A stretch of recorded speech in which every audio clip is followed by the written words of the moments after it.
Welcome back, ladies and gentlemen. We will now begin our conference proper. My name is Faiza, and I'm a research assistant at the Middle East Institute, and happy to be your MC for the two-day conference. Our conference this year is themed After the Arab Spring, Development Challenges and Solutions, and it'll take place today and tomorrow right here. We are about to begin our first panel, which will discuss socio-economic underpinnings of the uprisings. And our chairperson for this panel is Dr. Elspeth Thomson. And I'm very happy to introduce her to you. Originally from Canada, Dr. Thomson has lived in Singapore since 2000. She received her PhD from the School of Oriental and African Studies, University of London. Her research interests span Asian energy security, energy economics, and energy and the environment.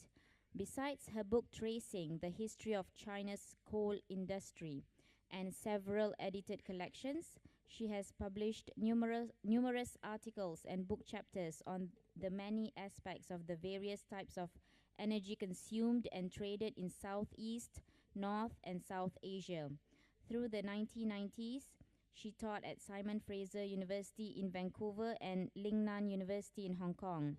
And she's currently a senior fellow and head at the Energy Studies Institute, the Environment Division. And before her current position, she was a research fellow at the East Asian Institute at NUS, where she was a China energy specialist. Welcome, Dr. Thomson.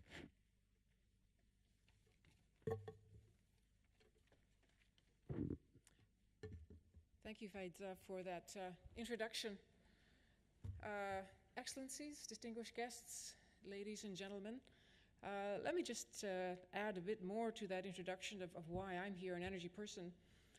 The Energy Studies Institute is located at the far corner of the National University of Singapore, and for the past 7 years, we have been almost the sole occupants of number 29 Heng Wei King Terrace. And a few months back, we got the happy news that the Middle East Institute and also the South Asian Institute were going to become our neighbors. And so over the past few months, we have been building friendships across these institutes, and I've attended many seminars at the Middle East Institute, and I'm really honored to be asked to be a chairman this morning, chairperson. As the first chair for this conference, I've been told to set the standard in terms of timekeeping, and I will do so. We have 3 speakers on this panel, and each is given 30 minutes to speak, one after another. And then after that, we will have an opportunity for Q&A. According to your program, you'll see that lunch was originally scheduled to start at 1:45. We are going to push this up to 1:30. So without further ado, I've also been told that I mustn't read the bios because they're all nicely printed in the booklets already. I'm simply going to call up the first speaker, who is Samir Makdisi from the American University of Beirut. Please.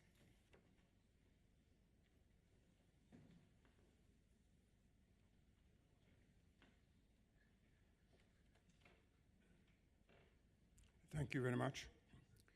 I'm indeed very happy to be here and meet all friends, not in terms of age, but in terms of friendship, and get to know this beautiful Singapore that is my first really visit to this place. So I'm looking forward to going around after the conference is over. My subject today is the unraveling of Arab autocracy, socioeconomic factors and context.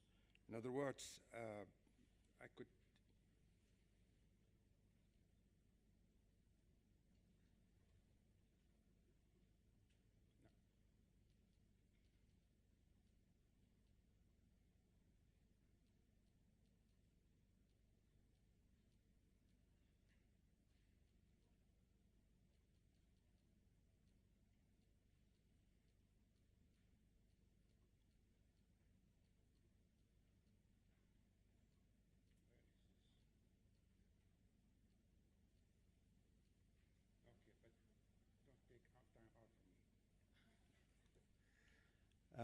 So what I intend to do, in fact, is to try to see how do we put these socio-economic factors as part of the reasons why the Arab Uprisings have taken place, and what are the consequences, and how do we assess them in the context of the overall picture. In other words, as we all know, the factors behind the Arab Uprisings are not simply economic.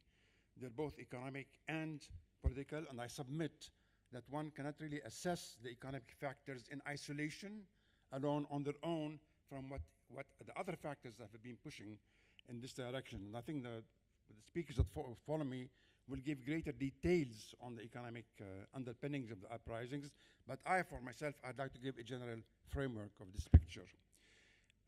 So my first observation, I'm going to do my introductory observation, is that, of course, the unraveling of the Arab autocracy, beginning in Tunisia, is now being countered by factors that are resisting change. And these are the same factors that have induced, that have worked towards permitting Arab autocracy to stay for such a long time, and is still there. So it is very important for us to understand this dynamics between potential change, the beginnings of change, the potential for change, and the forces that are resisting this change. The outcome is not yet certain, and the battle is certainly not over. My second introductory observation is that, as I said, the role of socioeconomic factors cannot be taken on their own. They have to be assessed in the context of other factors pushing for the Arab revolution, as well as the underpinnings of the long-term, the factors that for a long time permitted Arab autocracy to survive. My third introductory remark is that there is a vast literature on transition, very vast and growing literature on the transition in the Arab world, not only the Arab world, but in general. And of course, I have no time here to review this literature. I have it in the paper. I have already given it, submitted a preliminary draft to the organizers here. You can have a look at it if you wish. But I will draw on this literature, and where necessary, I will refer to it. But I also would like to draw on some recent work that Brahim al-Badawi and I have been doing concerning explanation of the persistence of the Arab autocracy, as well as the transition from autocracy to democracy in the region. So I will draw on this and the work in the coming comments. Hence,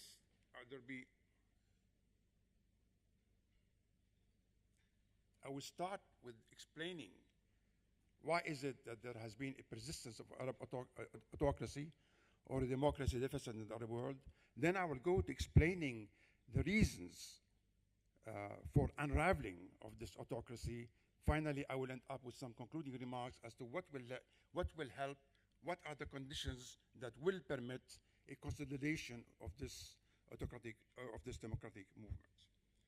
So, on the persistence of the Arab autocracy, democracy deficit, I mean, as you all know, there are various measurements in the literature, the Polity 4 Index, the IU Index, the other indices that I cannot really talk about here, but I will refer to the Polity 4 because it has time series, and it also has been commonly used by political scientists as well as economists. And what do these series show? If you look at this graph, this comparative graph,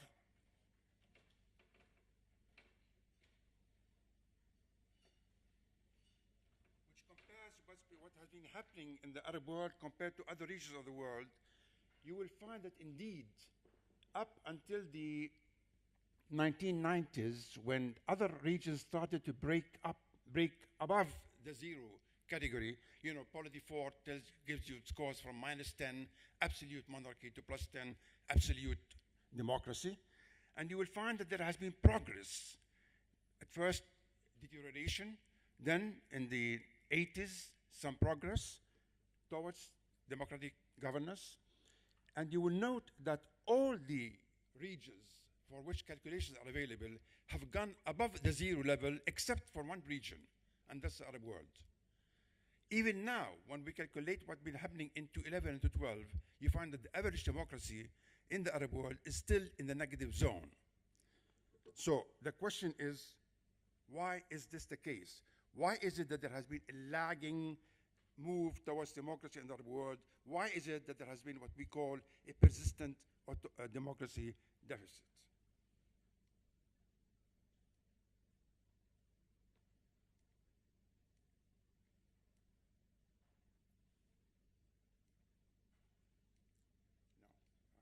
No, I'm having this. Again, this is the graph that gives you for countries, individual countries, and you will find that whereas a few countries did make the leap from the negative zone to the positive zone in 2012, the majority yet remain in the negative zone. So empirical measurements of democracy with all their limitations, and they are limited, point to the fact that an autocracy on average has continued to exist in the region. So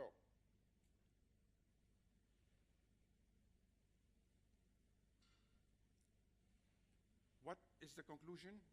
Why is it that we have this missing third wave of democracy that began in the 1970s, that Huntington spoke about? And the answer is the following. When you contrast Arab democratic movement, or the lagging Arab democratic movement, with Arab development, in other words, if you measure it by per capita income, by rates of growth, by HDI, and so on, you find that the Arab world has done fairly well. So there has not been a lag in terms of Arab development. Taken the various well-known indicators of development like per capita income or rates of economic growth or the Human Development Index. And there is therefore a contradiction between the Arab development and democratic development. There is divergence. And the question arises, why is it that the Arab world has not really, its experience does not really conform or verify what we call the modernization hypothesis, Lips's theory of modernization? Why this divergence? At a time when you look at the other regions of the world, you find indeed that there is a correlation, there is a positive correlation between development and democracy. In the Arab world, this correlation does not really exist. So there must be reasons why this has been the case. And in our work, in fact, we have tried to apply a modernization hypothesis model, cross-country work, and we do test several reasons. We start, in fact, by looking at what are the two salient features of the Arab world.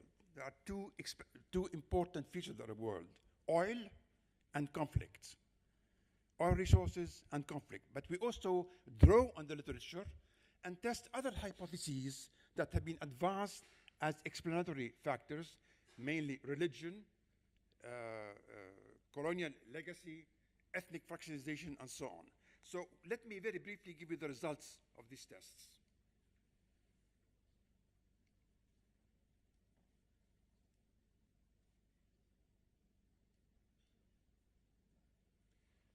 The first is that when you look at the so-called modernity variables, per capita growth, per capita level, education, female participation in the labor force, and so on, health standards, you find indeed that yes, these do impact democracy in the Arab world positively.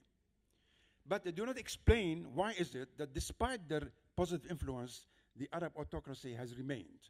In contrast with their explanation of these things in the other regions of the world, you find they do, and by and large, they do explain why is it that these other regions were able to go this step from autocracy towards forms of democracy or partial democracy. So modernity variables do not explain the reasons why it is that we have had an Arab democracy deficit so far. Other factors, what about colonial legacy? Yes, colonial research does impact the effort, the process negatively, but it does not explain it. What about religion?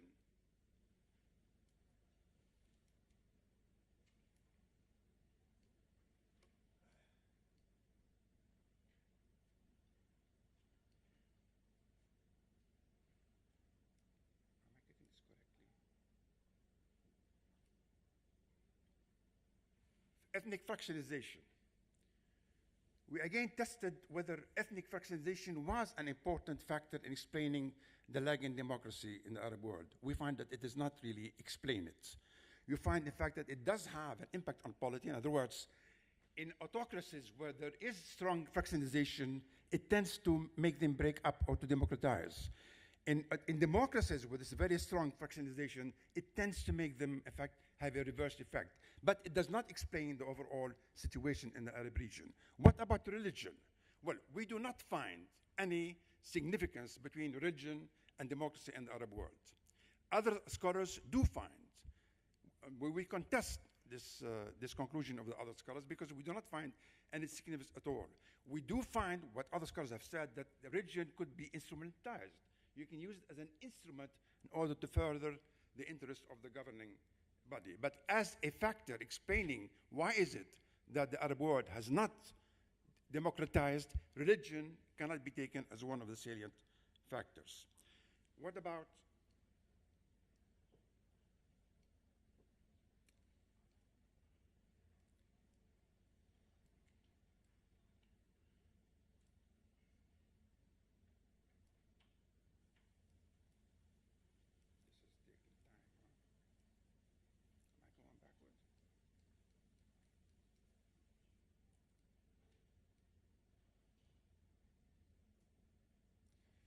two factors really explain why is it that democracy has lagged in the world. One is the oil effects, but with a qualification that, in fact, yes, there's a negative relationship between oil, huge oil resources, and democratization process, but subject to two qualifications. The first is that, in fact, there must be some threshold of per capita income, per capita effects, that small oil countries may not be able to stop the process, but countries that are very rich could stop it. But the second important factor that explains the deficit is not simply oil. Oil on its own does not explain it, it's conflict. And the fact that there have been, that the region has been marred with tremendous amount of conflicts, home wars, civil wars, external interventions, and above all, the Arab-Israeli conflict, these themselves have constituted a very important reason why is it that the Arab world has not been able to democratize. So oil resources and conflict are what we consider to be the primary reasons for this lack of democratization. Now, this is cross-country work, and like all cross-country work, it has its limitations.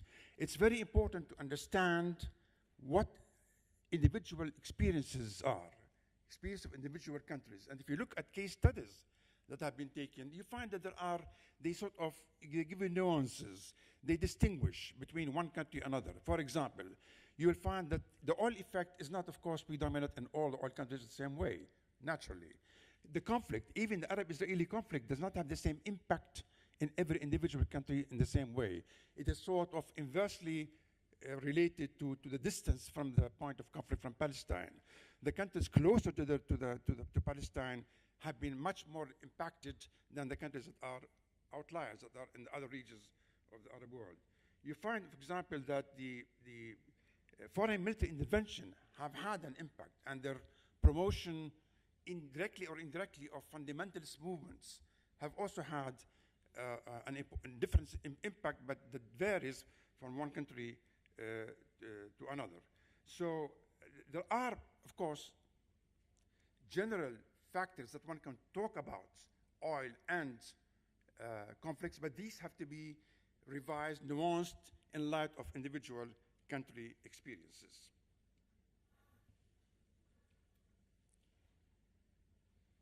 Now, what about the reasons why is it that now, okay, now we come to Tunis in 2011. This Arab autocracy has been taking place all the way from 1960, post-independence, up to 11. This long thing that has taken place, we have tried to explain it by the reasons I have advanced. So what happened in Tunis in 2011? Why did the Arab autocracy start to unravel? First, let me sort of emphasize that there have been factors that have been going on, growing throughout the period.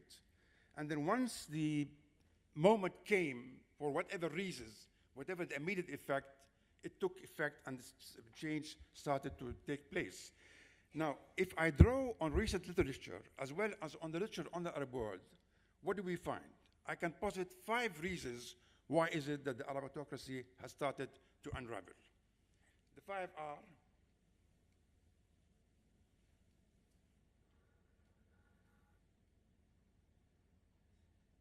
okay, the declining economic role of the state, the impact of greater openness, deep-seated ambition not only for socio-economic advancement but for political freedom and political participation, the impact of the growing democracy space in the region as well as outside, and of course the impact of conflict resolution. Now the conflict resolution remains as a potential impact rather than an actual impact, because major conflicts in the area have not yet been resolved. So let's take them quickly one by one. With the gradual shift, and this is the neoliberal, I think, approach that Michael was mentioning today and Ali, with the shift from a public sector-oriented economy to a private sector-oriented economy, what was the consequence? Briefly, the private sector was not able to generate sufficient employment opportunities. Now, one could argue that under state control, almost everybody was employed inefficiently, but they were employed.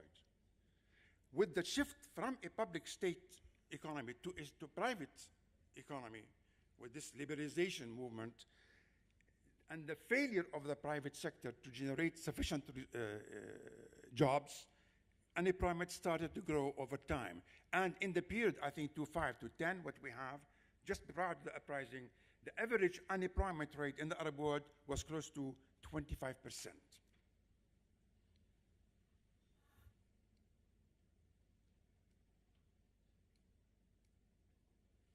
Now, unemployment, of course, on its own may not be a cause or a trigger for uprisings. What we do find out is that it has to be rather substantial. In other words, above 10%. For unemployment to become a trigger, an underlying trigger of change, it has to be rather significant, which we classify as above 10%. And we should also take into account that the unemployment problem is really basically applies to non-oil economies, because in the oil economies, the unemployment problem does not really exist to a great extent. And even if it did, it could be countered by public transfers and pension and all sorts of welfare schemes. So unemployment also has to be classified, has to be modified on the basis of certain thresholds. Openness. Now, greater openness, both within the Arab world and with the outside, does lead to people feeling that they have to see what's happening elsewhere in the world. And the resistance to authoritarian rule becomes greater and greater. People want to be free like the other people elsewhere in the world. This impact, this mobilization of people as a result of openness is something that now in the last 3-4 years has taken tremendous proportion.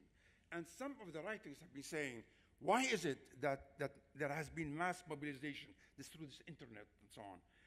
The reason they give 2 main reasons. One is that they lost faith in traditionalist political parties, that these are no longer agents of change.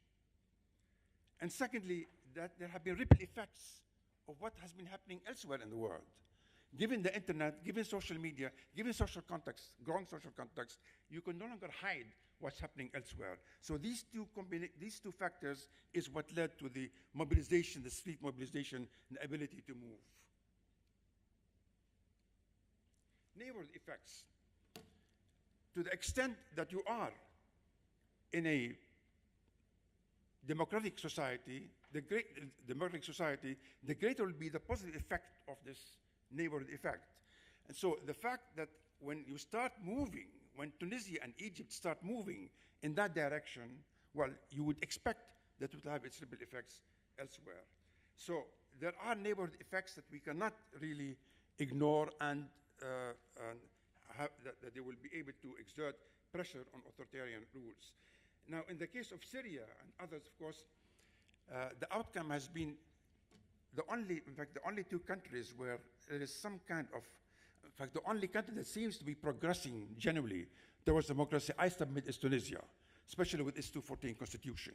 Egypt, I don't know about Egypt, the outcome in Egypt. In Syria, it's a bloody civil war. In Yemen, armed conflict. In Libya, foreign intervention and armed conflict. So the outcome is still very, very uncertain. But I submit that once the settlement has taken place, it cannot but lead to greater, lesser autocratic form of governance or greater democratic form of governance. Now, the potential impact of a just resolution.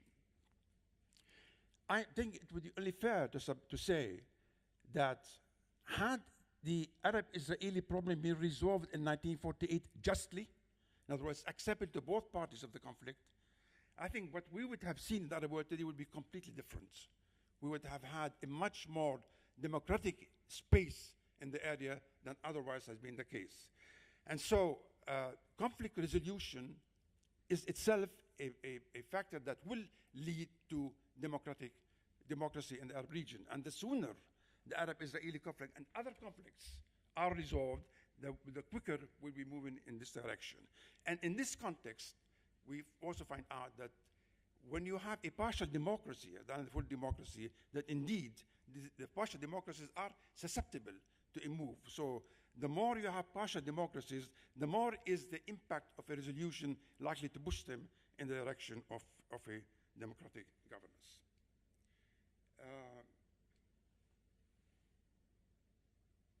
Consolidation, there are two conditions that have to be met for consolidation to take place. The first is that ability to have really genuine democratic institutions, accountability, with all this, what the literature says about accountability and democracy, what we call inclusive political institutions, inclusive economic institutions, where the elite that had been existing is not replaced by another elite with similar behavior. You cannot replace an elite by another elite and say that you are moving in the right direction. It has to be a genuinely democratic system in the way we understand democracy. The second condition is that to make sure that there is no reversal back from democracy to autocracy, you would need to really implement a broad-based and acceptable, rational socio-economic strategy that will see to it that the benefits of growth are being fairly distributed among the populace. Because what has been happening in the Arab world, what some writers have been emphasizing, is that although we have had development in macro terms, in fact, in terms of equity, whereas the Arab world is not necessarily the worst in the regions, it's moderately, on average, it's moderately, stands somewhere between Asia and Africa. There is, of course, inequity. What has been happening is that people have been disillusioned, and people have felt that the fruits of growth have not been really been fairly distributed. So it led to what has been called unhappy growth. There has been growth in the Arab world, but it has been unhappy growth. And I think the strategy in any post-conflict country must see to it that this situation is not replicated, but we are having really an equitable development in each of these countries. Finally, by way of concluding remarks, I submit it will be difficult to assign weights to economic versus non-economic factors. I mean, I don't think you can isolate, you can say that so much is due to economics and so much is due to politics. Now, I know that in economic work, you do control, do all these things, but you really cannot, in this case, take one thing in isolation of the other factor. Economic and political factors have been interacting, also social factors have been interacting, and we have to look to them as a whole when we are trying to understand the question of the uprising and whether it can be, or whether the democracy can really be consolidated. It's my second remark is that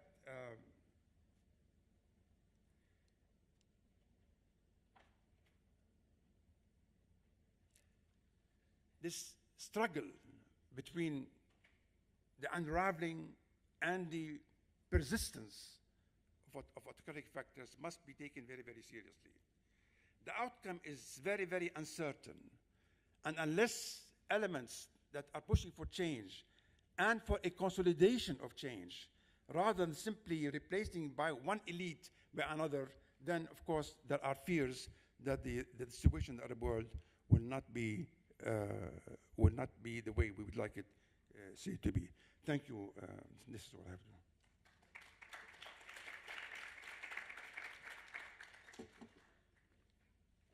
My only comment is that it's difficult to read the screen from here.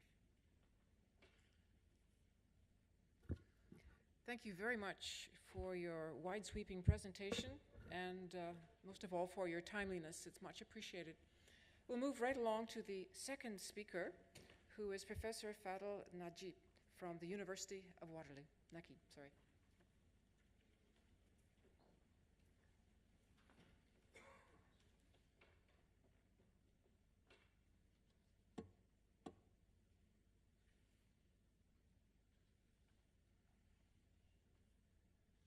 Thank you, Professor Thomson. And I would like to thank all the women and men in the Middle East Institute for inviting me and for their generous hospitality. And I would like also to convey to you Atif Kubursi's regrets that he was not able to make it and his wishes for a very successful conference. Now, my assignment is to talk about the economic dimension of the Arab Spring. And as Dr. Makdisi said, that economics do not exist in isolation.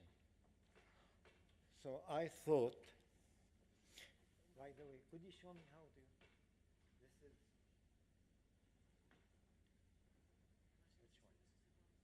which one?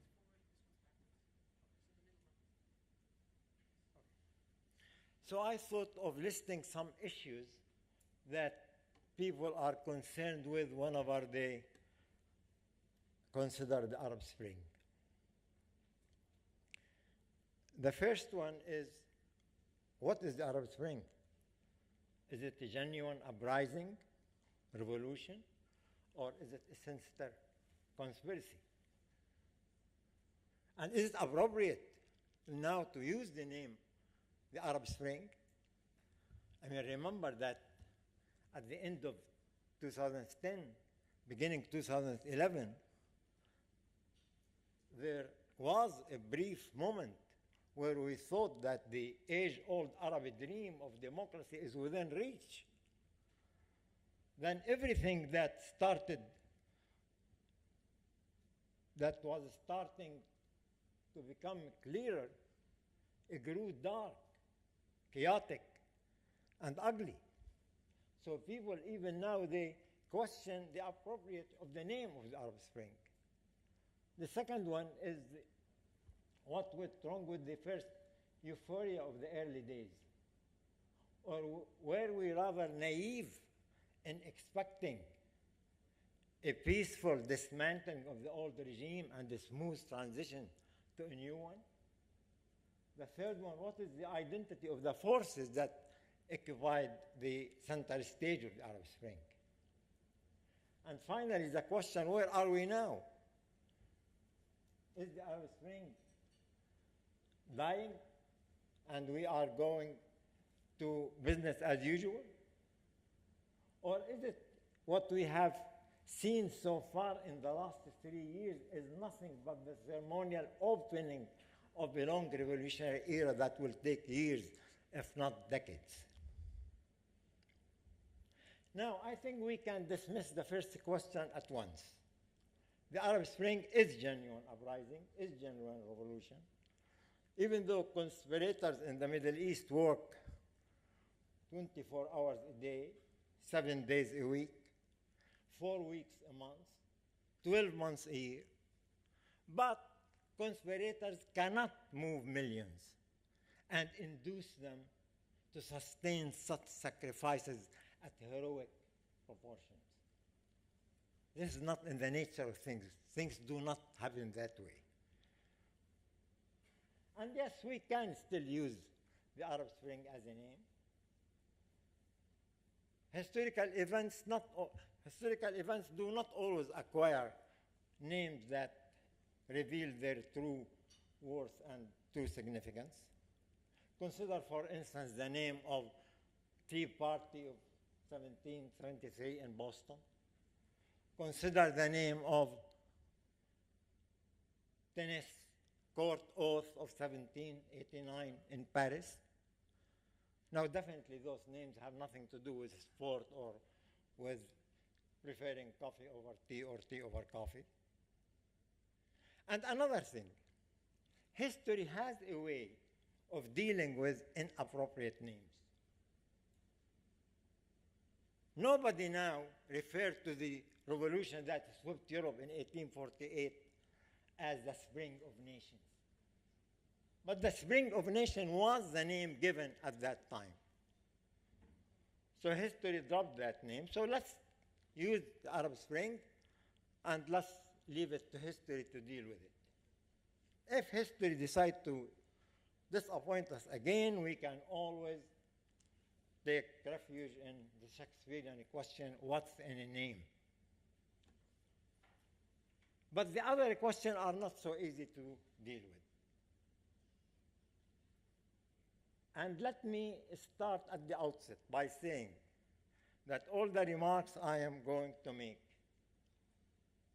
are tentative, imperfect, and incomplete.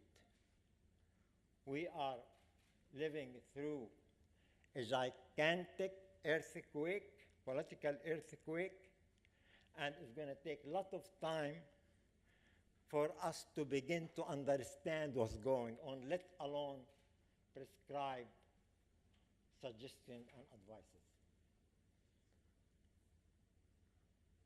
See, if you reach my age, you realize that in social science, more often than not, the road to disasters is paved by good intentions, aided with very strong and sound systematic objective analysis. So what I'm going to do is to make 3 observations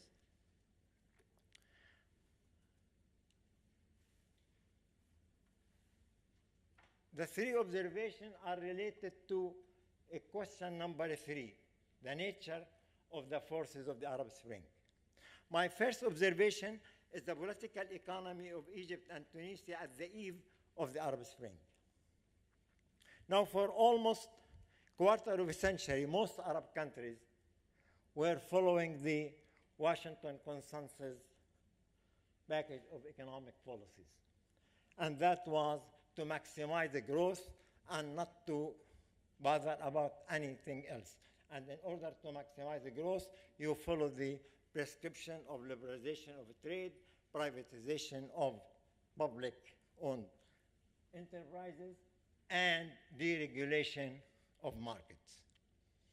And you don't care about distribution of income because the growth, you increase the size of the pie, and that increases the share of everybody.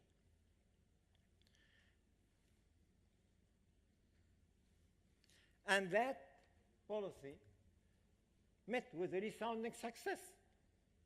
If you look here at this table, I have Tunisia and Egypt, the home ground of the Arab Spring, and in a minute you'll understand why I put Korea and the United States. You will see that for the 11 years preceding the Arab Spring, Egypt was growing and Tunisia were growing at a rate higher than the United States and higher than Korea.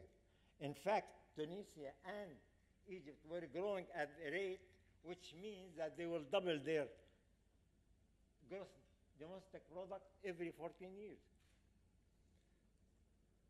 And that led President Mubarak in 2004 or 2005 in one of his visits to Washington to declare in front of President Bush that Egypt is a leading emerging economy.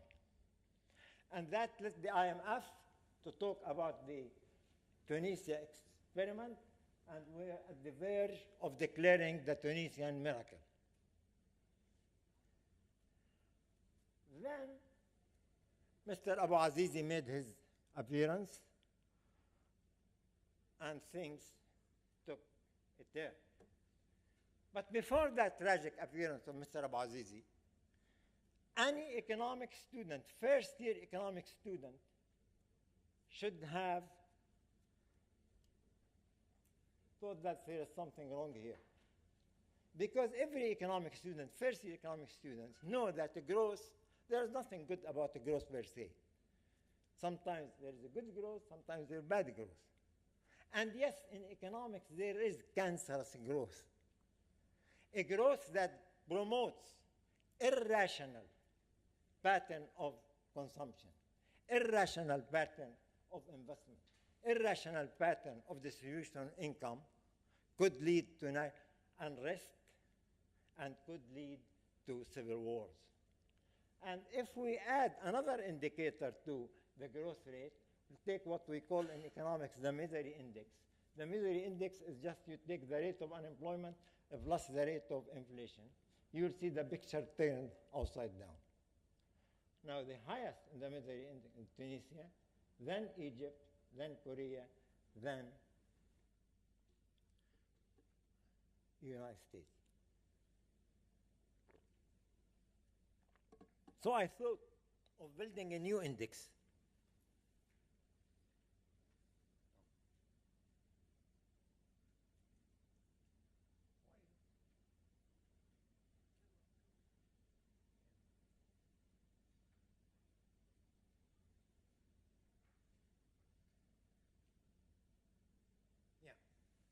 I thought of building a new index called anti-democracy index.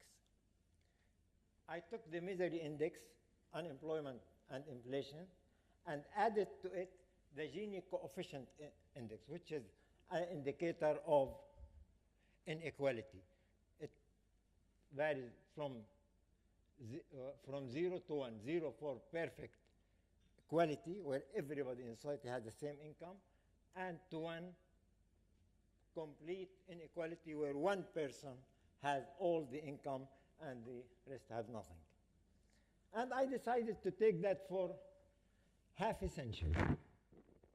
Look at what we found out here. That you have Egypt, Tunisia, and the United States steadily over half a century increasing inequality. While Korea, just the opposite. Korea started with the highest measure of inequality, and at that time, Egypt and Tunisia had a per capita income higher than Korea, and after half a century, they ended with the lowest of inequality, where Korea per capita income is something like 15 times what's in Egypt or Tunisia. So if that was the case, so I went and thought of looking at the whole world at large. How is the inequality in the whole world at the eve of the Arab Spring? So I did here the from 19. No, I'm sorry, not this one. Yeah, this one. So I took some regions, the EU, and I could find the data for 27 countries of the EU. Then the Singapore and Taiwan and Korea and Hong Kong, but I couldn't find data for Taiwan. And the United States, the BRICS, Israel, in a minute you'll see why Israel is there, Africa, Latin America, and the Arab countries. And I calculated the inequality index as a weighted average, where the weights are the share in the population. So look what we find here. The only region in the world that in the last 10 years before the Arab Spring, inequality was declining was the BRICS. 5.4 between two parentheses mean negative number. Everybody else was, inequality was increasing. The Arab countries have the highest inequality indicator, and they were moving faster in the equality trend than anybody else. They have increased inequality from 1996 to 2008 by 6.7%. Who is next? Israel. Who is next? United States. So under the hegemony of the United States, Israel and the Arab countries are leading the march of anti-democracy and increasing inequality in the whole world. What surprised me really was the BRICS.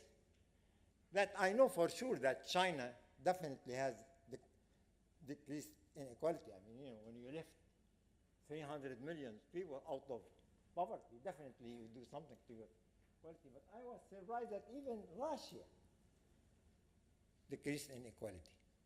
Every country of the BRICS decreased inequality. While in Europe, some of them increased, some of them decreased, and it averaged out where things are almost standstill. The Arab countries, I just found data for 8 countries. Each one of them have increased inequality.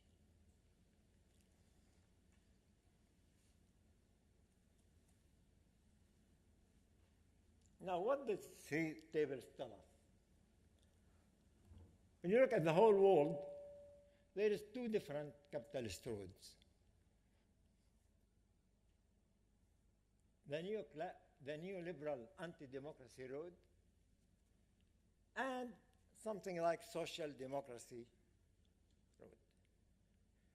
I mean, of course, the main feature of this world is capitalism.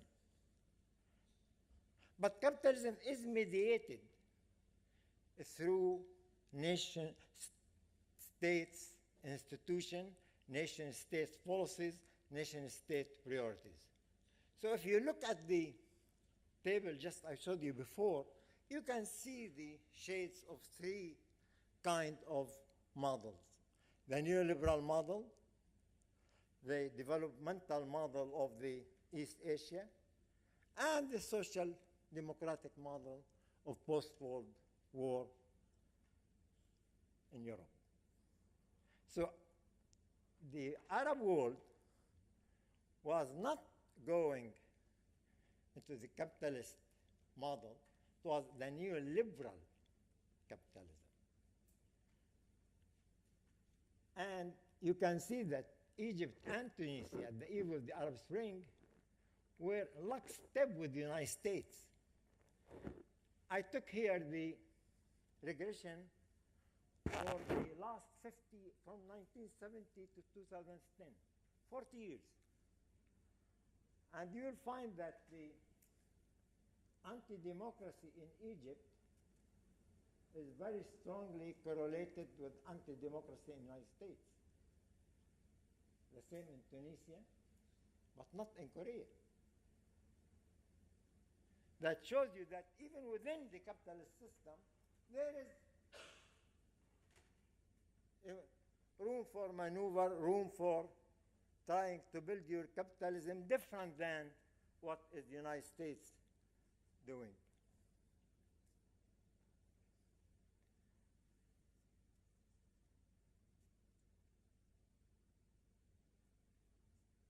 Okay. No, I think I need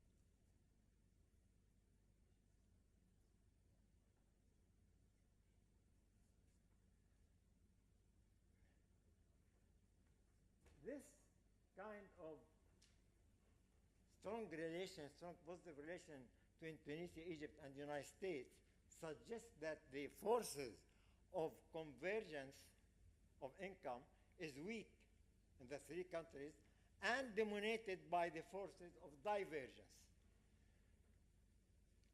And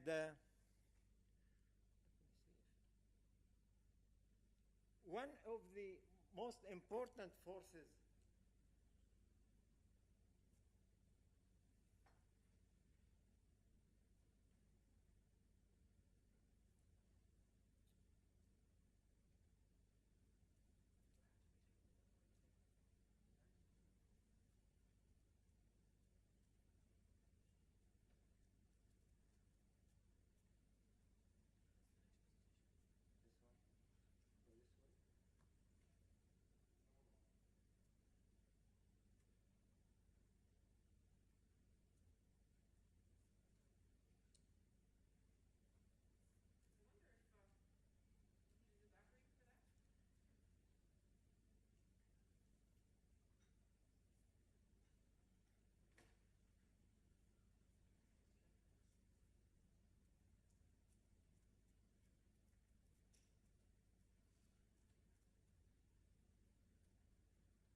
no, it shows that the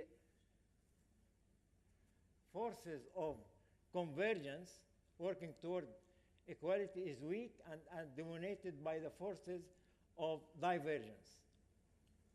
And here I quote from the famous book of Thomas Piketty, where he showed that the most important mechanism for convergence is the diffusion of knowledge and investment in training and the skills, which depends on educational policies, access to training, and to the acquisition of appropriate skills and associated institutions. And he said this mechanism is public good par excellence. It's not market mechanism. And you can tell that this mechanism was weakened in the United States by the dismantling of the welfare state and the deregulation process. And in the Arab world, especially in Egypt, it was weakened by the destruction of the public sector and the rolling back of the state. The main force for divergence is associated with the process of accumulation in which the rate of return of capital is more than the rate of growth of income. Because obvious, if you have that, that means inherited wealth will become more important than wealth accumulated from labor. Now, follow this one.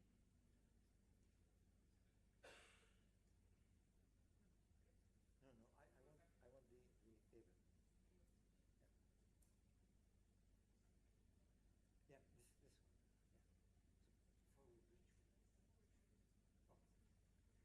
So what I thought to calculate the rate of return of capital and the rate of growth of income for Egypt, Tunisia, United States, and Korea. And that's for the 10 years. You will see that the rate of return in capital in Egypt is almost 3 times the rate of growth of income.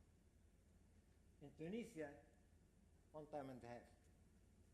In the United States, is almost 3 times. While in Korea, it is less. So here you can see the forces of divergence working in 3 countries and the forces of convergence working in Korea. Yeah. But before I go to the second remark, I wanted to go back to this strong relationship of the correlation between Tunis, United States, Egypt, United States. Now, correlation is no proof of causation. But correlation does not exist in vacuum.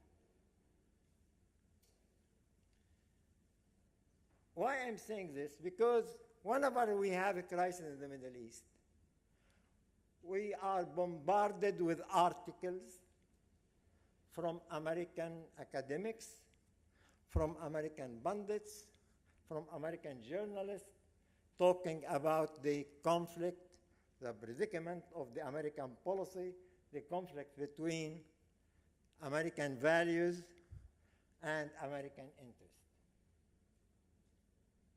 Now, to me as an economist, whenever you have a conflict between 2 goals and you pursue one, it will be at the expense of the other. Like for instance, if you have a conflict between unemployment and inflation and you pursue policies to decrease unemployment, it will be done at the cost of raising rate of inflation. So for the last 70 years, where the United States been supporting the crimes of Israel against the Palestinian and the Arab people, and supporting the crimes of American government against their people, what is left of the American values? See, it seems that some Americans believe that you have 2 sets of values. You have inside value and outside value. Like in economics, we have inside money and outside money. So you can compromise outside values. You can compromise democracy. You can compromise the respect of the human rights outside the United States without altering your values inside. Then you can keep your democratic values inside and you can abuse outside. Well, it ain't so. This is not the way things happen. We have shown, my numbers show, that any support, any U.S. support of anti-democratic forces in the Arab world was an extension and expression of the triumph of anti-democratic forces within the United States.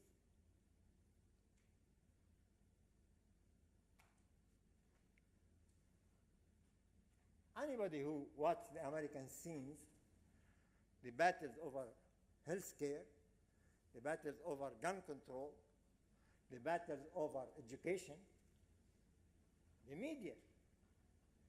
What happened to the American media? The most important journalist of the 20th century, Walter Lippmann, said in 1936, the problem of American democracy is American media. Modern democracy needs media to educate the citizen so they can choose. And he was saying in 1936 that the American media does not do that job well. Well, what would he say if he sees the American media in 2014? Oop. Well, I have to move very fast now. Economics of revolution. My second remark is about the economics of revolution, counter-revolution, anti-revolution in Egypt. Now, if we agree that Arab Spring is a revolution, revolution always has three forces. The revolutionary force, which wants to destroy the old political order and create a new order. The counter-revolution force wants to go back in the clock and restore the old order. And the anti-revolutionary force that do not want to turn the clock back to the old order, but they want to divert the revolutionary change and mold it in their favor. Now in Egypt, the ruling forces are the forces who made 25th of January and who made 30th of June. These are great in number, but they are fragmented and disorganized. But I believe they're still the most important of the three forces. They do not control day-to-day business, but they can stop what seems to them inappropriate, the way they did in 25th of January, the way they did in June. The counter-revolutionary forces include all the generals, the businessmen, and the political fixers that they hope to replace Mubarak's oligarchy with a new one. They promise free election, free press, and change economics, but basically they will not change any of the economic structure of the Mubarak regime. The anti-revolutionary forces are mainly the Islamist group. Now, whenever we talk about this, we have to distinguish between Muslims and Islamists. For most majority of Muslims, the religion just is one dimension of their political and social life. Where Islamists, they want to reduce all politics to selective reference to Islamic texts, which are themselves the subject of conflicting interpretation. And the Muslim Brotherhood, basically, like all other Islamist groups, less a product of the authentic culture of Islam and more the product of particular historical development. This development is rooted in the legacies of the Ottoman Empire, the British colonialism, the Nasser and the Arab liberation movement, the Cold War, and the post-Cold War. The Muslim Brotherhood are faithful to the slogan, Islam is a solution. Now, part of the Islam is a solution is the so-called Islamic economics. I should say Islamist economics, but anyway.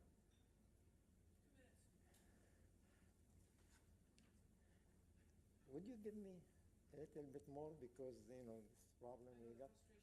And, we have Mr. Corsi is not here, so. Could you give me 10 minutes? I'll give you an itty-bitty. 10 minutes? 10 minutes? Is it all right to take 10 minutes? Okay? Yeah.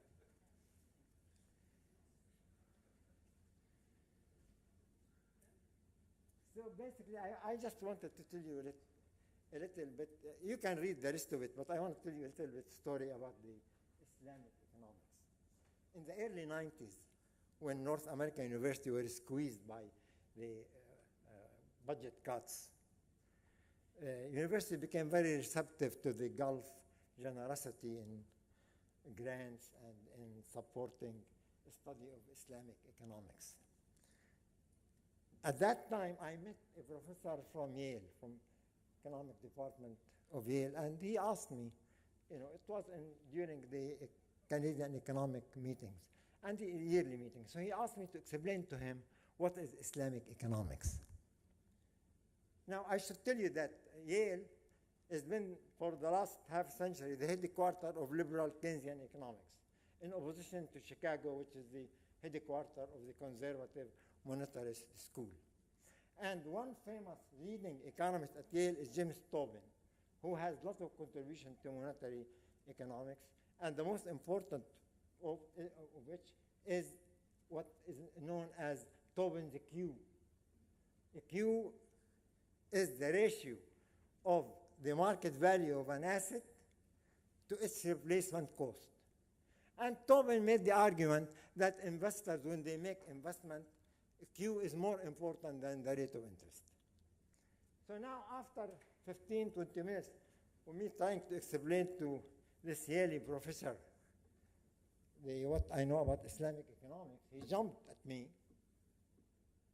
and he said, now I understand how Moliere's Monsieur Jardin must had felt when he recognized that he was talking prose all his life and didn't even know it.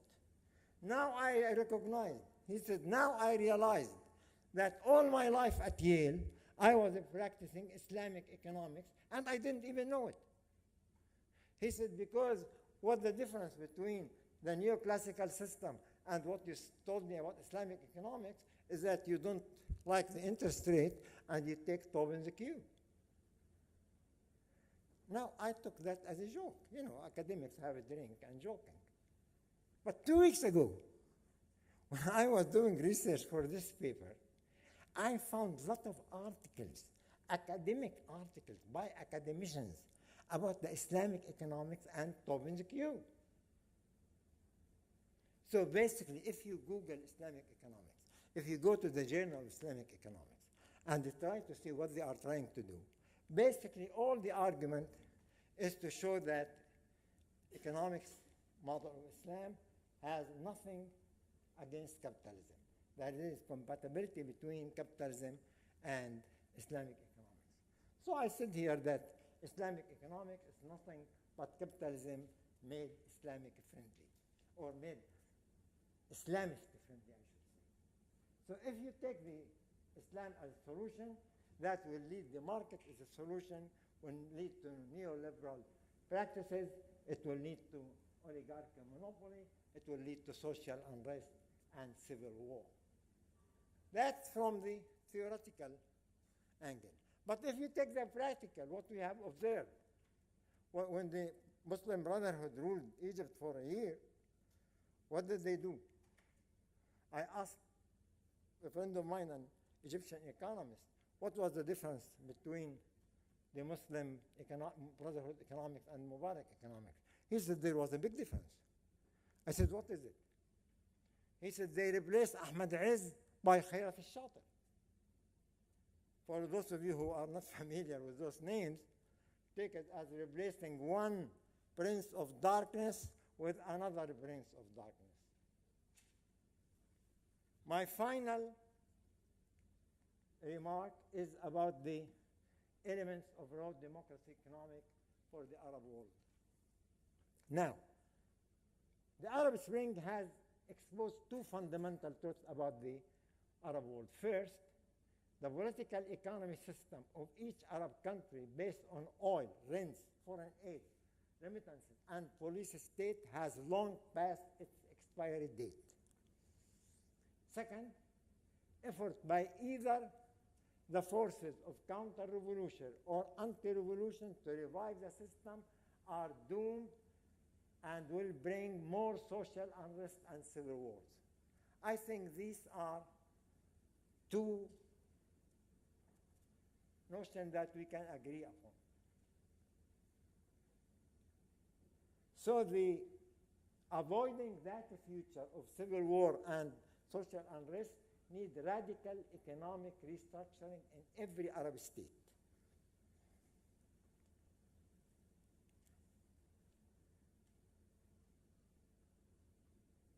And I go here and list all what is needed from economic program to make this restructuring. I don't have time to go through any one of them. Yeah. And, they are basically textbook things. I mean, like the foreign minister said, there is no secret in development. Everybody knows you need the political will. But what I wanted to show, the important thing is no Arab country is capable of implementing these policies alone. Implementation of these policies requires economic Arab integration. Not because integration allows larger market, specialization, and economics of scale. Those are very important, but that's not the issue. The issue that is the lack of Arab integration, segmentation of Arab countries, preserve and sustain the sanctity of rent system for the oligarchy and prevent the immersion of competitive markets. The Arab fragmentation, the lack of Arab unity is the biggest enemy of the Arab democracy, is the strongest tool at the hands of anti-democratic forces in the Arab world.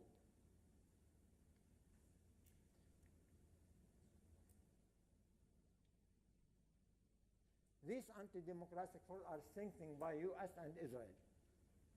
Look at the US. Never the US had economic integration of the Arab countries in its foreign policy, even though it has it for every other region in the world. Just lately, compare its insistence on bilateral trade with every Arab country with its trying to be leading in the effort to mainstream regional trade in South Asia through revival of the old Silk Road in the Afghanistan-Pakistan region. And this standby, and you know how Israel economic policy toward the Palestinian and toward Jordan. They have relation with Jordan, they have relation to the Palestinian, stronger than the relation between Palestine and Jordan. This stand is supported by the IMF and the World Bank. Let me just read to you what IMF statement. It says, rather than set as the first economic policy priority the goal of regional integration in the MENA, Middle East and North America countries, each country should focus on domestic policy reforms and the associated process of a greater integration into world economy. I know no economic theory that will support this statement. This statement comes from outside economics. Because what's globalization? In order for globalization to succeed, you need each country to take advantage of economies of scale. And regional integration is to allow countries to have advantage of economies of scale. But why would Mr. Al-Aryan and Mr. Fisher be experts on the Arab world? Mr. Al-Aryan is a very famous, important man. He's considered one of the best bond investors in the world. He's the CEO of the biggest company of bond investing in the world. And Mr. Fisher, And Mr. Fisher was for 11 years deputy director manager of the IMF. Then he went for 8 years to become the governor of the Central Bank of Israel. Now he is the deputy chairman of the Federal Reserve Bank of the United States. Why would those two gentlemen be experts in how the Arab countries should run their, anyhow?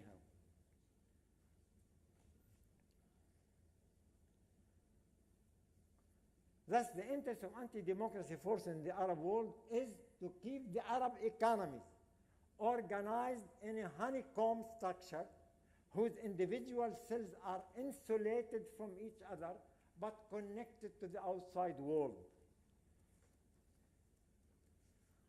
So, I don't have time. I'm really overstayed my welcome. So let me finish by saying that the problem of the economic world is not, the problem of Arab Spring is not economics. It's not technical. You see, in the economic problem has three elements: has objective, has constraint, and how to maximize from the objective within the constraint. This is not the problem in the Middle East. The problem of the Middle East, how to change the constraints. We need to change the constraints, most important of which is the constraint of lack of Arab integration. And that wrap up my tentative, incomplete, and imperfect remarks.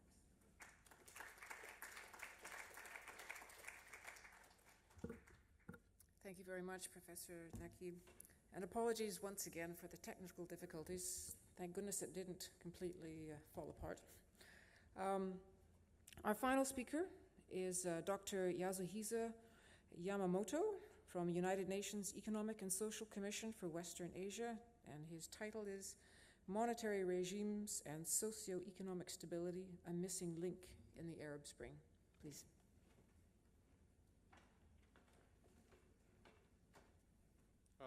Thank you, Chair, and good morning, or probably good afternoon, because I forget my watch, so I don't know exactly what time is it. But oh, that's the. Thank you. It's my pleasure to visit Singapore for the first time in 20 years. The last time I visited here in 1994, when end of Ramadan coincided with Chinese New Year, and the city was in celebration.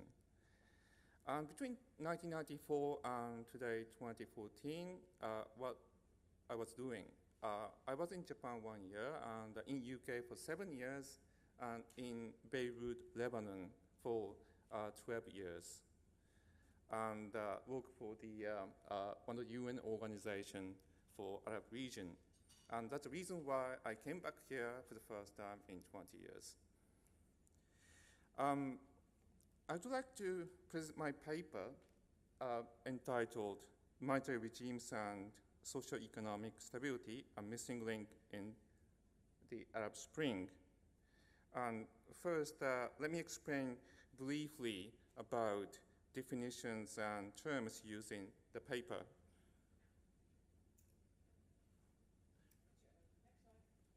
Yes, I think. Okay, so the monetary regime is a framework under which monetary policy is conducted. It is often publicly announced. Monetary regime is often represented by a nominal variable which imposes a constraint on policy. This variable is often called anchor, or nominal anchor, or monetary anchor.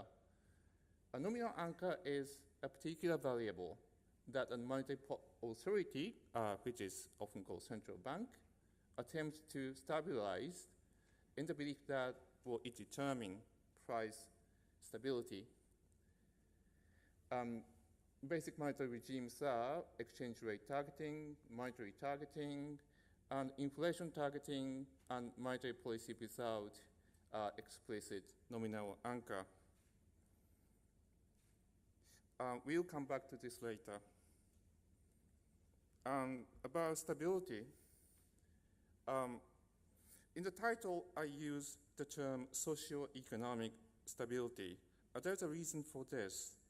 I think it's important to distinguish it from what I defined as macroeconomic stability. This classification, categorization is rather heuristic, but please bear with me. Here, macroeconomic stability is defined as stability mainly of price stability and financial stability.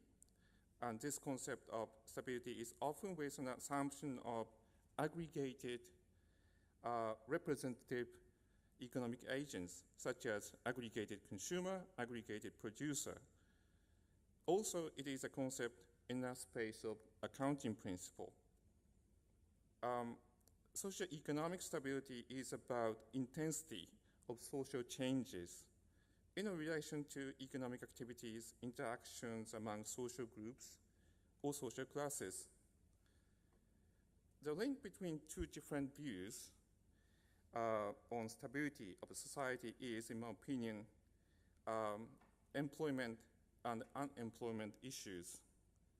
However, the problem is that monetary authorities, central banks, which hold policy goals of price and financial stability, cut its link to the issue of employment in the 1970s.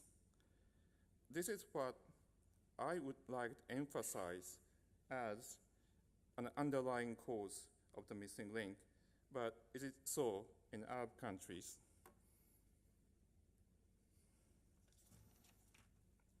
And well, before the chair warned me about the time constraint, I come to the conclusion of the paper. And the monetary policy and its regime should widen its scope to reach the issue of high unemployment. A monetary policy and its regime should be revised to support export-oriented domestic entrepreneurs who can create employment opportunities that are so vital to sustain the socio-economic stability of Arab countries. This is because the presently dominating monetary regime in Arab countries, which is exchange rate targeting or exchange rate anchor, may have resulted in an environment in favor of external rentiers that I'm going to give you definition later, at the cost of domestic entrepreneurs. Revitalizing export-oriented industry and reducing balance of goods deficit may be crucial for monetary policy to be independent of excessive external influences.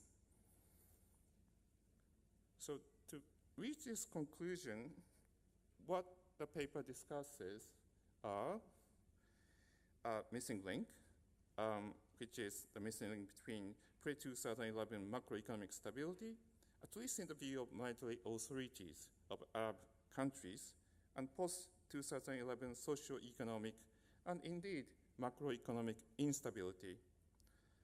The issue of the scope of monetary policy in the present and in the past, and possibility of excessive external influences resulted from monetary regime and appropriateness of monetary regime in Egypt, Jordan, and Tunisia by looking at exchange rate, the nature of inflation, and structure of balance of payments. Now, let's see how macroeconomic stability was like before social unrest. And here the case of Indonesia before May 1998 riots. It is usually intuitively understood that social unrest can be triggered by a culmination of macroeconomic instability. And this is an example, a typical example of the how macroeconomic instability triggered social unrest.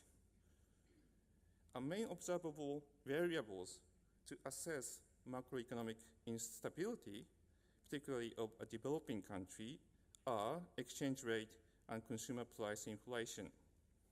A balance of payment crisis combined with an excessive devaluation of the national currency and hyperinflation can lead to social unrest and political turmoil. So this is a case in point, May 1998 riots of Indonesia, which brought 30 years of President Suharto's reign to an end. And during the period of 6 months leading up to the riots, the value of its national currency diminished by 75% against the US dollar, and the consumer price inflation rate reached 50% immediately before the riot took place. Opposed to this case of Indonesia, what happened to Arab countries? And this is the case of Egypt.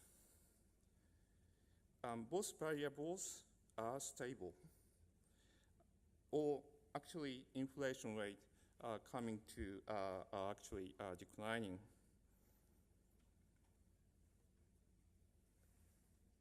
And here's the case of Jordan, and Jordan dinar was pegged to US dollars successfully, and inflation rate stays at a single digit level in 2010.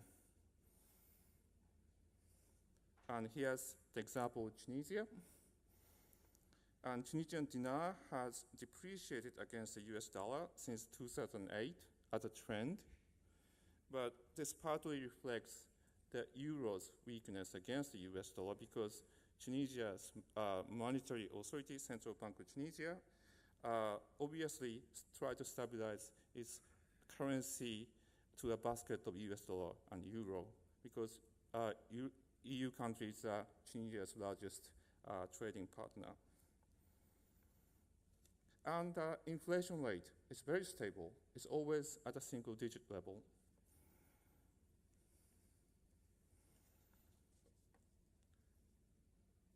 So there was no sign of culminating macroeconomic instability in December 2010 in Arab countries, not only Egypt, Jordan, and Tunisia. Many economists were actually surprised when they saw a series of social unrest during the Arab Spring in 2011. Without a sign of macroeconomic instability, those economists could not figure out macroeconomic causes of social unrest. Some of them see the Arab Spring as totally socio-political events rather than socio-economic.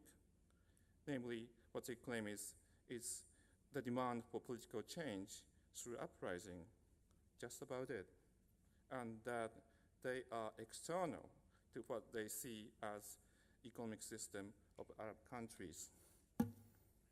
On the other hand, of course, with the exception of those economists, Arab Spring was not so surprising.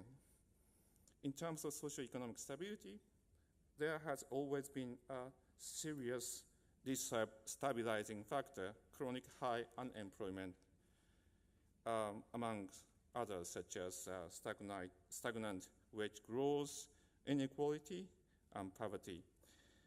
That's why these unemployment figures are from World Development Indicators, ILO's estimates on total unemployment rate and youth unemployment rate.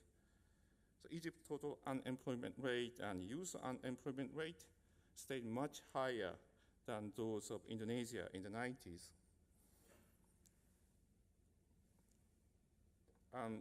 It's the same in Jordan and Tunisia. You can see the seriousness of employment situation in all those three countries, which was actually have already been mentioned by the Professor al-Naqib and Professor Makdisi already.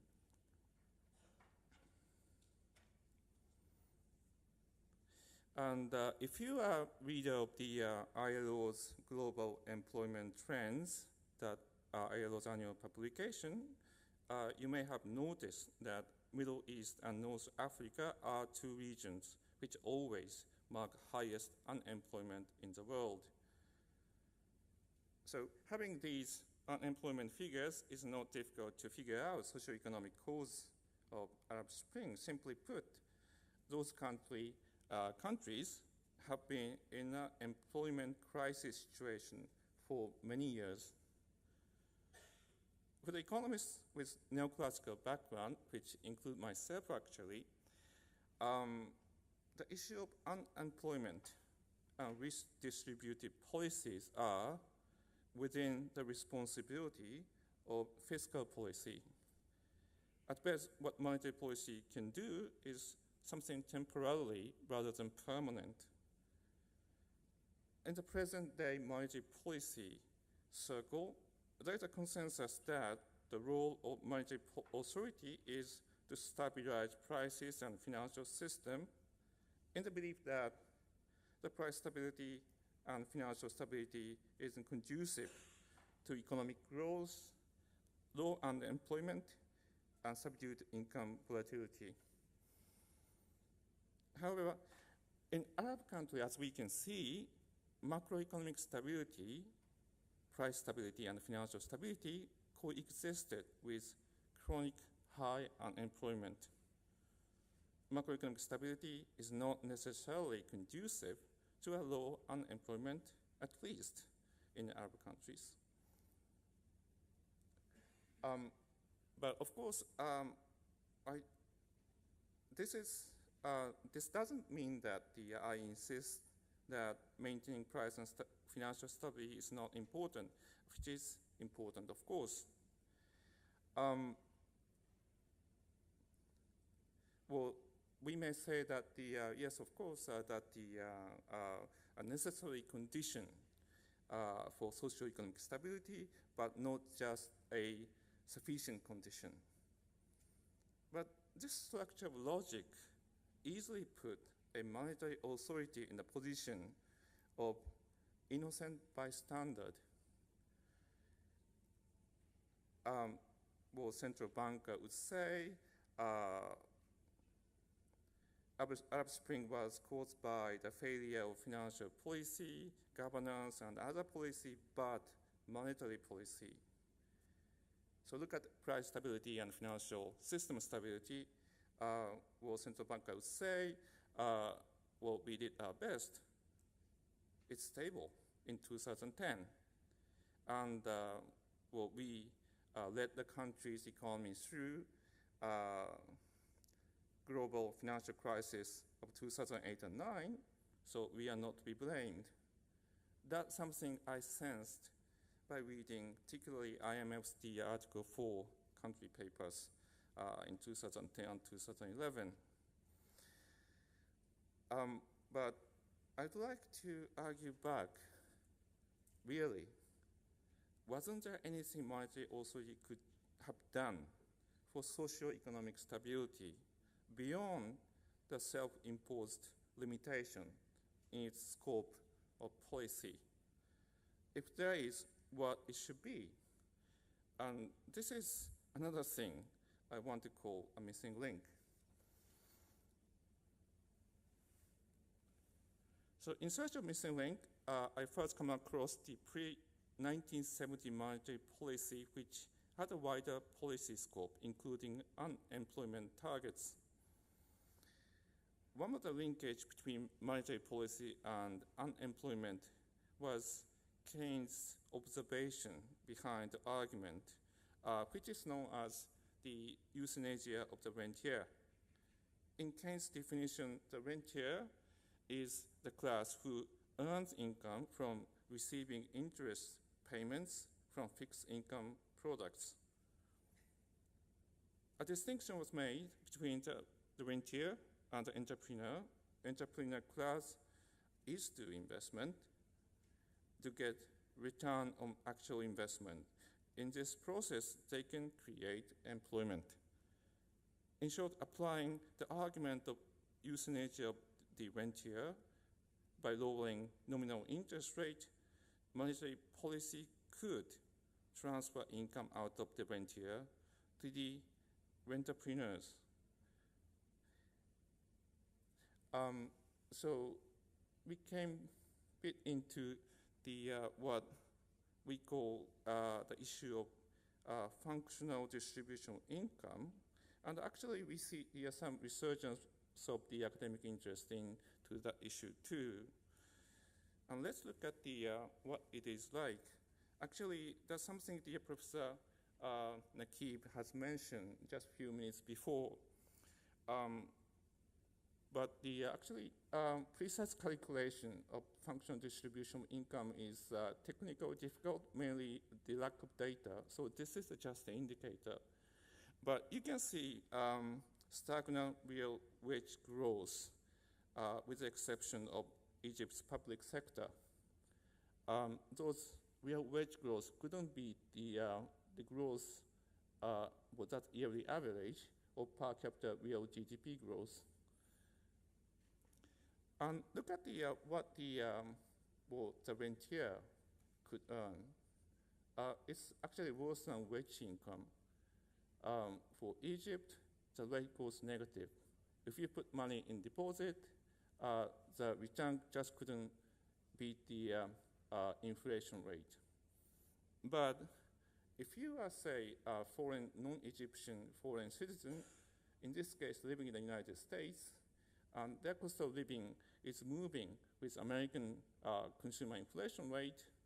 If they put money, say, in 2003 to Egyptian bank and change to Egyptian pound, then withdraw this deposit, change from Egyptian pounds to US dollar again in 2010, annual return average is 4.7%, which is very good. Of course, this example alone proves that there are strong existence of what I wanted to call external rentier, but this is just a possibility. It is possible because for Jordan and Egypt, the capital account is liberalized.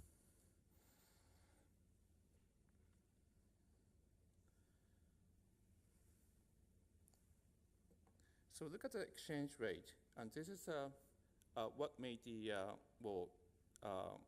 hypothetical U.S. depositor will make the most profitable amongst the other, we'll say, class of the Egyptian depositor or Egyptian worker.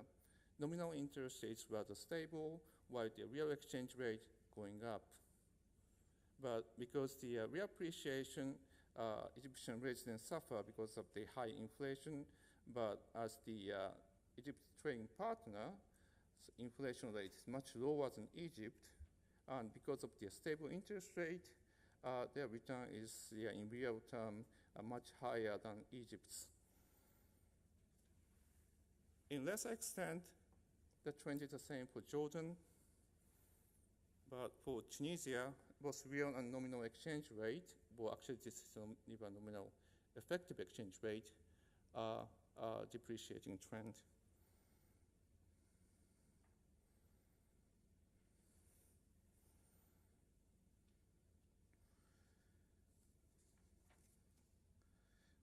So stable nominal exchange rate is an outcome of monetary regime, and the majority of Arab countries adopted exchange rate targeting.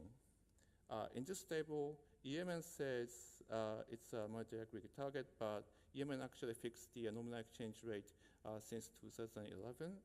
And Egypt says crawling, but obviously it's not that crawling peg, or effectively it's more close to a strict exchange rate targeting.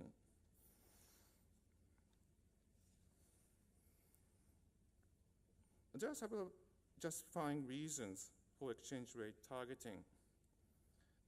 If the stabilization of exchange rate is so crucial for price stability, namely if a country imports the all goods to consume or invest, exchange rate targeting is appropriate.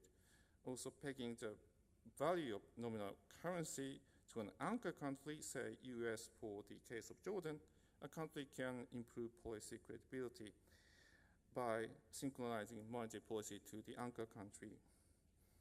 However, particularly if external account, current and capital accounts are open, liberalized exchange rate targeting monetary regime becomes inflexible and dependent to the anchor countries.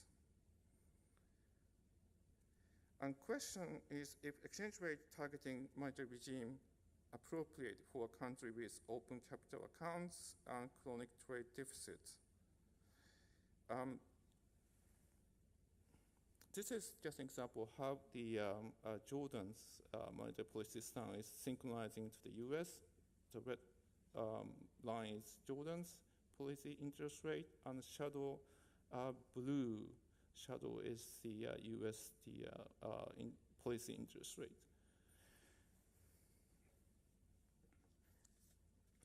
Here's the nature of the inflation. And all three countries' nominal wage have very weak linkage to inflation. And for Jordan and Egypt, it's money growth and food prices is a major factor for inflation, and money growth is dominating factor for Tunisia. Exchange rate targeting monetary regime, money growth is capped by foreign reserves. Because this is quite classic argument. Monetary OCD cannot control foreign reserves directly. It needs the foreign exchange market intervention or policy option to control demand for foreign currency. So this is how money growth were capped by foreign reserves.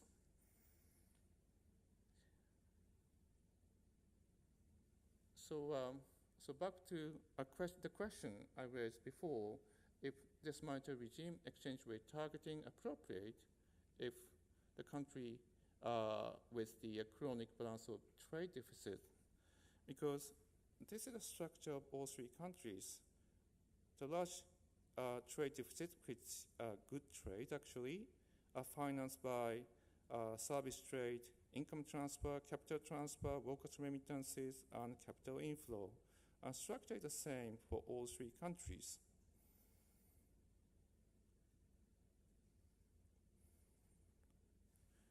What I think is this is a bit excessive because the country, or Egypt, Jordan, and Tunisia, doesn't have much control over how to control balance of payments. Of course, a country cannot control balance of payments, but starting with balance of trade deficit, which are financed by other items of balance of payment, seems to be excessive to me. At the end of the day, what happened to those three countries is the monetary policy are severely constrained by the amount of foreign reserves. So the country actually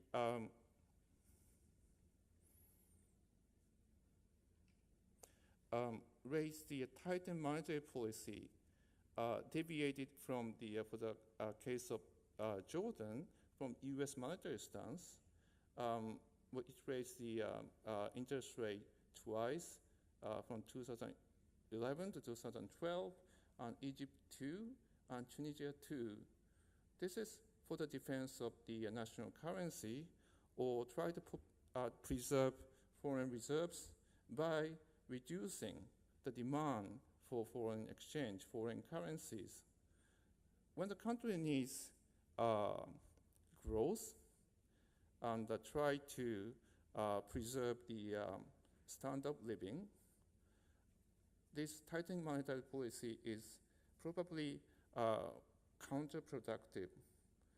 But in the present monetary regimes, those countries might also had to take that measure. And I think those policy outcome of the monetary regime adopted by those three countries.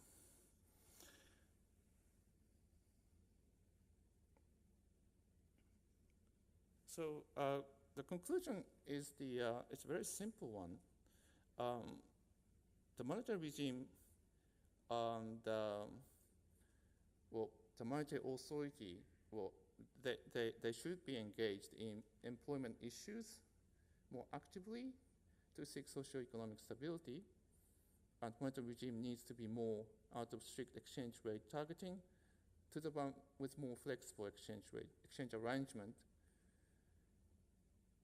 And the chronic balance of trade deficits and the dependency on the inflows of external funds need to be corrected to make a sufficient policy space to engage more domestically framed monetary policy.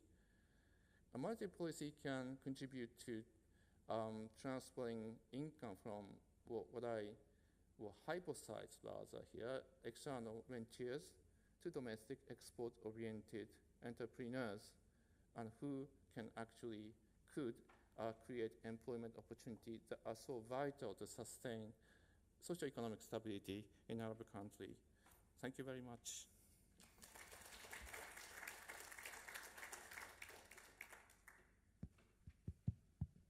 Thank you very much, Dr. Yamamoto.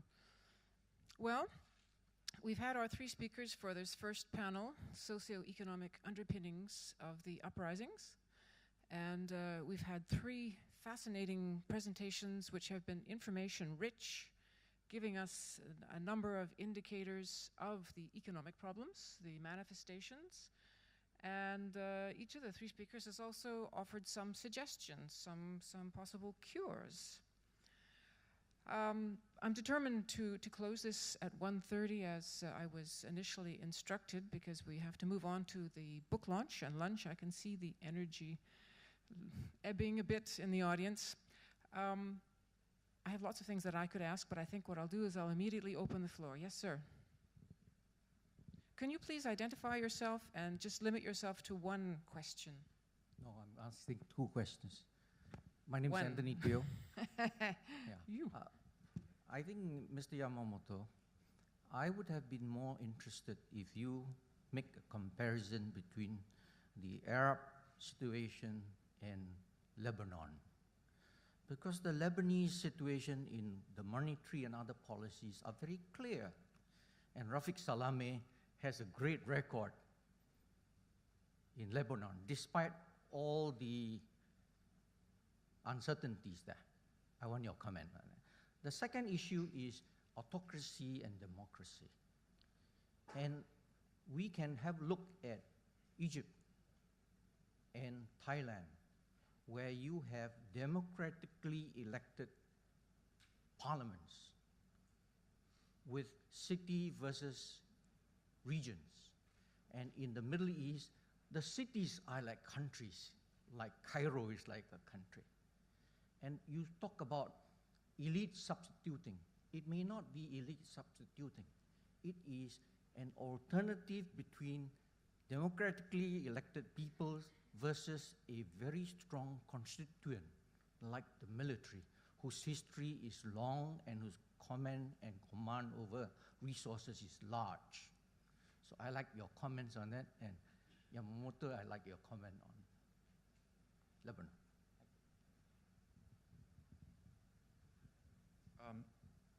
Okay.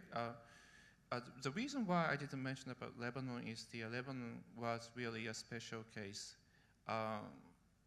because at least Egypt, Jordan, Tunisia, Yemen, Syria, Sudan, all those countries experienced a depletion of foreign reserves after 2011. And those countries didn't experience depletion of foreign reserves at the time of global financial crisis. But Lebanon was exception because the growth of foreign reserves is about, I think, the $40 billion, quite a lot. The growth stagnated, but Lebanon didn't experience depletion. Still money is coming in. And probably it's not because of totally economic factor, probably non-economic factor works on it. But that's one reason, which is different from the Egypt, Jordan, and Tunisia. And another thing is Lebanon doesn't have the exporting industry as the Lebanon is known as service trade, and the massive the inflow of the funds to sustain domestic demand. Lebanon's export and import ratio is for one import probably about the Lebanon for I don't know about the exact figure latest, but the about 2 billion export, that's goods, and Lebanon's import about 18 billion. So and those trade deficits, balance of trade deficits financed by inflow of the funds. But that's something not unusual for Lebanon. The trend has been like this for many, many years. And I didn't find much changes since 2011. So I didn't mention about Lebanon because of that. Would that be okay from my comment?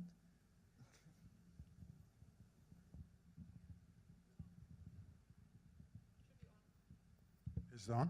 Yeah. Well, thank you for the question, but let me just say a few words about the multi-policy that Yamamoto was talking about.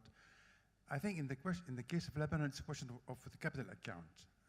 When you were referring to this big ratio between imports and exports, and this has always been taken care of by capital inflows. But my point that I was going to be talking, that monetary policy, Dr. Yamamoto, is in fact sort of a secondary issue in the question that has to do with Arab uprisings. I mean, to the extent that it does contribute to better employment opportunities, that's good. I think it's all for it, and I think you've tried to identify what are the conditions to it contributing to better employment opportunities. But even that, even employment in and of itself, or unemployment in and of itself, is not necessarily the single factor that will contribute to a transition or not. It is a helping factor. So multi-policy becomes sort of a second or third variable in the equation about the Arab uprisings. On the autocracy versus democracy in Thailand, I'm not know whether I did get your question correctly or not, but then you mentioned Thailand as an example. I think what has happened in the Arab world is that this the business of growth that has been taking place, urban versus rural, has really widened, if I'm not mistaken. Although some of the researchers have pointed out that the question of inequity in the Arab world is not worse than other regions. It's somewhere in the middle in the world, in the world graph. But still, the fact remains that there has been elite capture, and that the fact that you have a non-democracy meant that you could not have as good a distributive policy as otherwise would have been the case. And therefore, this led to disillusionment. This led to what has been termed as unhappy growth. Economic growth did take place. It was not well distributed. The benefits were not well distributed among the populace. But again, the point I would like to emphasize is that yes, economic factors are important, but on their own, they are not sufficient.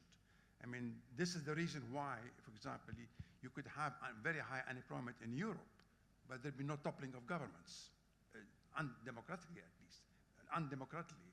Whereas in autocracies, this combined with the thirst for freedom of political participation could be an important trigger in that respect. Thank you very much. I'm going to squeeze in one question, and I'm going to give it to Professor Amin. Please don't give us a lecture, just give us the question. There's a mic behind you.